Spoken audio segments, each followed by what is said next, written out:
है दोस्तों idealism philosophy से, आदर्शवाद से हमने कुछ इम्पॉर्टेंट क्वेश्चन लिए हैं जो कि आपके अपकमिंग एग्जामिनेशन में आ सकते हैं। तो चलिए वीडियो को शुरू करते हैं। अच्छा दोस्तों, आदर्शवाद के बारे में अगर आपको डेप्थ में जानना है कि आदर्शवाद क्या है, इसके क्या टीचिंग्स हैं, इसके कैरिकुलम क्या है, एजुकेशन से इसका रिलेशन क्या है, तो इस वीडियो के अंत में मैं उसका लिंक दे दूंगी। आप उस लिंक पे क्लिक करके आदर्शवाद के बारे में पढ़ लीजिएगा, फिर इसके बाद इस क्वेश्चन को अटेम्प्ट करने की कोशिश करिएगा। अच्छा दोस्तों, जब भी हम क्वेश्चन को अटेम्प्ट कर रहे हैं और जो भी राइट ऑप्शंस बताते हैं, उससे पहले आप कमेंट बॉक्स में क्वेश्चन के आंसर डाल सकते हैं। दोस्तों आपके अनुसार क्या राइट आंसर लगता है, ठीक है दोस्तों। तो चलिए वीडियो को शुरू करते हैं। वीडियो शुरू करने से पहले मैं आप लोगों से रिक्वेस्ट करना चाहती हूँ कि आप लोग प्लीज़ वीडियो को लाइक करिए, शेयर करिए और सब्सक्राइब भी कर लीजिए। तो चलिए क्वेश्चन को शुरू करते हैं। Which of the following is the key features of idealism in education. Idealism education में जो आदर्शवाद है उसकी पहली विशेषता क्या है या उसकी विशेषता क्या है। तो देखिए दोस्तों, इम्फेसिस ऑन सेंसरी एक्सपीरियंस। क्या आइडियलिज्म सेंसरी एक्सपीरियंस पर एम्फेसिस करता था। Focus on spiritual development. Idealism focus करता था स्पिरिचुअल डेवलपमेंट पर। Promotion of vocational skill. Idealism promote करता था वोकेशनल स्किल्स की। Encouragement of scientific inquiry. Idealism encourage करता था साइंटिफिक इंक्वायरी को। तो बताइए दोस्तों राइट आंसर क्या है। चलिए मैं बता देती हूँ right answer. Option B is the right answer, focus on spiritual development. Idealism का मेन फीचर ही है, जब हम डेफिनेशन पढ़ते हैं तभी हम ये बताते हैं कि आइडियलिज्म रिलेट करता है मोरल एंड स्पिरिचुअल डेवलपमेंट से, ठीक है दोस्तों। तो नेक्स्ट क्वेश्चन आइए करते हैं। अकॉर्डिंग टू आइडियलिज्म, आइडियलिज्म के according the ultimate aim of education is to develop which of the following. इनमें से कौन सा उद्देश्य है एजुकेशन का आइडियलिज्म के अकॉर्डिंग। तो प्रैक्टिकल स्किल्स उद्देश्य है इसका। इकोनॉमिक एफिशिएंसी इसका उद्देश्य है, या intellectual and moral virtues, intellectual और मोरल वर्चूज़ इसका उद्देश्य है, या फिजिकल स्ट्रेंथ। तो बताइए दोस्तों इसका राइट आंसर क्या है। तो इसका राइट आंसर है intellectual and moral, option C, moral virtues, ठीक है दोस्तों। तो हम क्या करते हैं, इसको राइट आंसर बना देते हैं, फर्स्ट का भी राइट आंसर लगा देते हैं, सो दैट कि आप लोगों को देखने में कोई दिक्कत ना हो और कोई परेशानी ना हो, आप दोबारा से इसको रिवाइज भी कर सकते हैं, ठीक है दोस्तों। चलिए नेक्स्ट क्वेश्चन आप अटेम्प्ट करते हैं। Who is consider the father of idealism in philosophy. Philosophy में आदर्शवाद के जनक कौन माने जाते हैं दोस्तों। तो आदर्शवाद का जनक प्लेटो माने जाते हैं, जॉन डेवी माने जाते हैं, अरस्तु माने जाते हैं, कार्ल मार्क्स माने जाते हैं।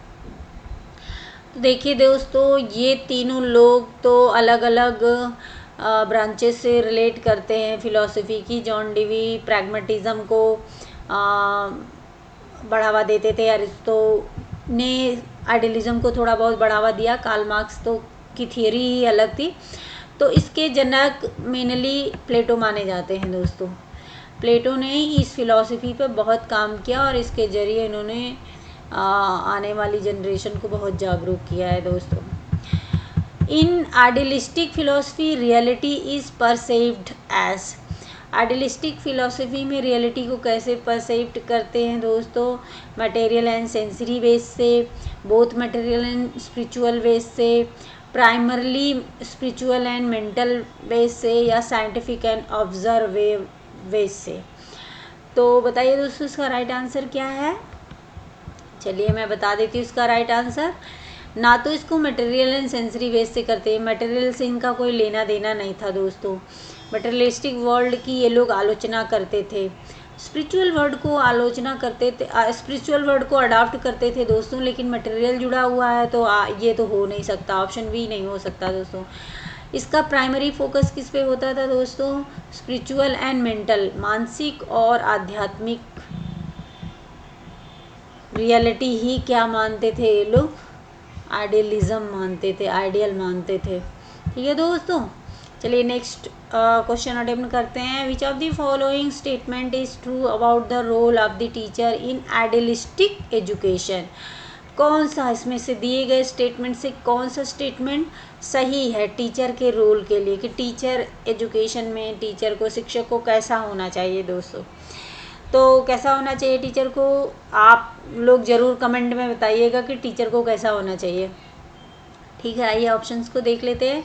The teacher is a guide assisting student in discovering truth. Teacher को ऐसा होना चाहिए कि वो गाइड के रूप में वर्क करे और स्टूडेंट को असिस्ट करे सत्य को जानने के लिए।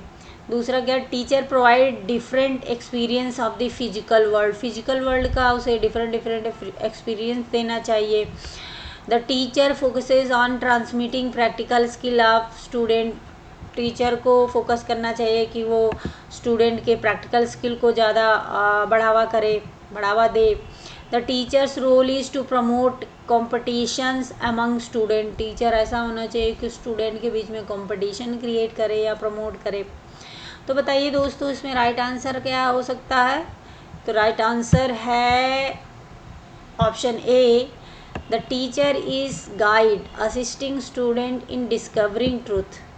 ठीक है दोस्तों, आप तो जानते ही होंगे प्लेटो की एक बुक थी, वो बुक थी द रिपब्लिक, और उसमें उसने यही फोकस किया है कि अज्ञानता से ज्ञानता की तरफ जो रास्ता बताया जाता है उसको हम रियलिटी को कैसे शो करें, वो रियलिटी है truth. Idealism emphasis the development of which type of knowledge. आदर्शवाद कौन से तरीके के ज्ञान के विकास पर जोर देता है। तो प्रैक्टिकल एंड यूटिलिटेरियन, कौन से नॉलेज, प्रैक्टिकल और यूटिलिटेरियन उपयोगितावाद और स्वाभाविक नॉलेज पर। सेंसरी एंड एम्पिरिकल, अनुभव और सेंसरी के माध्यम से।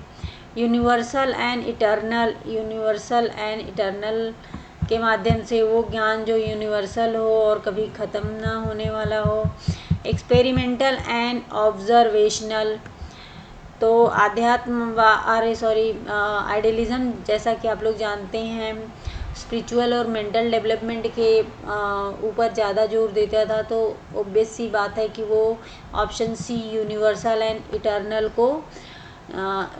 टाइप के नॉलेज को ज़्यादा प्रमोट कर सकता है और करेगा। दिस इज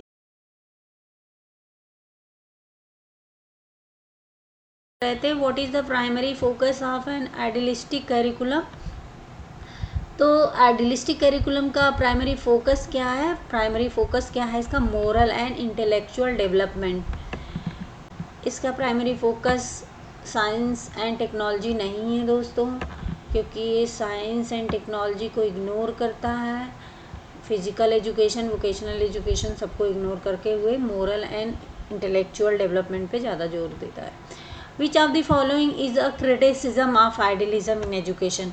देखिए दोस्तों, आइडियलिज्म मेनली क्या करता था, फोकस करता था spiritual development of a child. तो यहाँ पर जो ऑप्शन ये है, it neglect the importance of practical skill and vocational training of student. तो ये चीज़ जो है इसका राइट आंसर है इस क्वेश्चन का। In idealism the process of learning is seen as, कैसे दिखनी चाहिए, लर्निंग का प्रोसेस कैसे होना चाहिए। Passive absorptions of facts, active self discovery and intellectual growth, imitation of teachers action नहीं, trial and error through experimentation. तो दोस्तों ये लोग विश्वास करते थे option B is the right answer, active self discovery and intellectual growth पर। ठीक है दोस्तों, आज के लिए नेक्स्ट क्वेश्चन है, which of the following educational thinker was influenced by idealism. कौन सा थिंकर जो आइडियलिज्म फिलॉसफी से इन्फ्लुएंस हुआ था दोस्तों।